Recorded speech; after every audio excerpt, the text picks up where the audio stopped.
बाडरे तालके तहरीक जो काफ़िलो मुख़्तलिफ़ शहरनि खां थींदो कराची प्रेस क्लब पहुतो, जिते रावासन शहर खे तालके जो दर्जो न ॾियण ख़िलाफ़ एहतजाजी मुज़ाहिरो करे धरणो वियो। मुज़ाहिरे में सवे माण्हुनि शिरकत कई। एहतजाज कंदड़नि जो चवणो त लाड़काने ज़िले में आबादी जे हिसाब सां बाडरे शहर वॾो आहे, जंहिंजी आबादी 1 लख खां वधीक आहे। उन मौक़े ते सन टीवी न्यूज़ सां ॻाल्हाईंदे अॻवाणनि चयो त पीपल्स पार्टी जे अॻवाननि 2008 में वाइदो कयो हो त शहर खे तालके जो दर्जो ॾिनो वेंदो। 12 साल गुज़री विया आहिनि, पर हिन वक़्त ताईं उन ते अमल नाहे थी सघियो। हुननि चयो त बाडर शहर तालके ॾोकिरी खां आबादी एराज़ी में वॾो आहे, पर शहर खे तालके जो दर्जो नथो ॾिनो वञे। इलेक्शन दौरान MP ऐं MN वाइदो कयो हो, पर हिन वक़्त शहर खे नज़रअंदाज कयो वियो आहे। 2008 में सैयद काइम अली शाह ऐलान कयो, उन खां पोइ सैयद मुराद अली शाह जॾहिं पहिरियों दफ़ो वज़ीर आला थियो त उन बि अची उते इहो ई ऐलान कयो त हू जेको आहे सो बाडर खे तालको कंदा।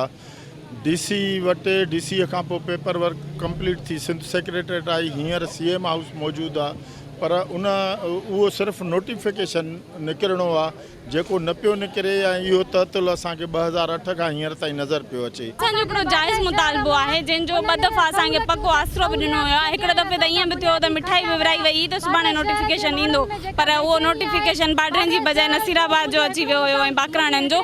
सो जाइज़ मुतालबो आहे ऐं असांजो इहो एहतजाज जेको आहे उहो उन वक़्त ताईं जारी रहंदो जेसिताईं असांजो मुतालबो मञियो नथो वञे। 2008 खां वाइदो थियल आहे काइम अली शाह जो, तॾहिं बि हुन मुस्तक़िल इन ॻाल्हि खे टारींदा था रहनि। इन करे जो सियासी मुफ़ाद आहिनि, कुझु नंढा जेके पासे ओसे में शहर आहिनि, जेके नंढा माना वार्ड आहिनि, 4 वार्डनि वारो 6 वार्डनि वारो त थी सघे थो तालको, पर 14 वार्डनि वारो नथो थी सघे, छो त हुनजा सियासी मुफ़ाद आहिनि। संदन चवणो त हू पीपल्स पार्टी जे चेयरमैन बिलावल भुट्टो ज़रदारी ऐं सिंध जे वॾे वज़ीर मुराद अली शाह खे अपील कनि था त जल्द बाडर शहर खे तालके जो दर्जो ॾेई लिखत में नोटिफिकेशन जारी करे शहर में रहंदड़ रावासिन मां बेचैनी ख़त्म कई वञे। कैमरामैन अली रज़ा ज़ैदी सां गॾु अब्दुल ख़ालिक मंगी, सन TV न्यूज़, कराची।